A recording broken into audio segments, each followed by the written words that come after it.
देश में जब लोकसभा चुनाव का माहौल चल रहा है, तो विपक्ष ने एक बार फिर ईवीएम पर संदेह जताते हुए मतपत्र से चुनाव कराने की मांग की है, जिसका चुनाव आयोग ने विरोध किया है।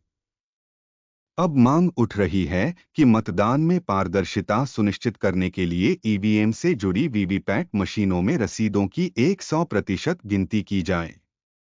इस संबंध में सुप्रीम कोर्ट में एक याचिका दायर की गई है।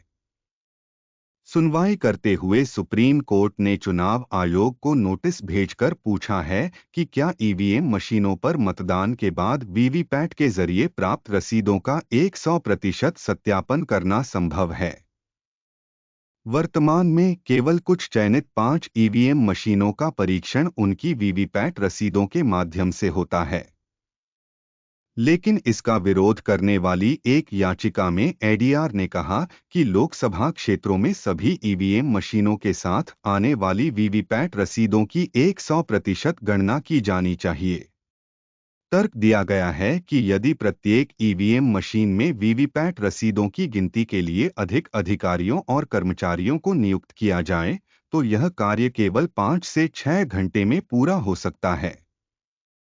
सुप्रीम कोर्ट की वकील नेहा राठी द्वारा दायर याचिका में चुनाव आयोग के दिशानिर्देशों को भी चुनौती दी गई है। याचिकाकर्ताओं ने तर्क दिया कि यदि प्रत्येक विधानसभा क्षेत्र में अधिक मतगणना अधिकारी तैनात किए जाते और वीवीपैट की पेपर पर्चियों की गिनती एक साथ की जाती, तो संपूर्ण वीवीपैट सत्यापन केवल 5 से 6 घंटे में पूरा किया जा सकता था। याचिका में आगे कहा गया कि सभी वीवीपैट स्लिपों की गिनती की जानी चाहिए। इसमें यह भी मांग की गई कि चुनाव आयोग को निर्देश दिया जाए कि वह मतदाता को वीवीपैट मशीन से पेपर स्लिप देखने और उसे मतपेटी में डालने की अनुमति दे। कोर्ट ने सरकार और आयोग से जवाब मांगा है।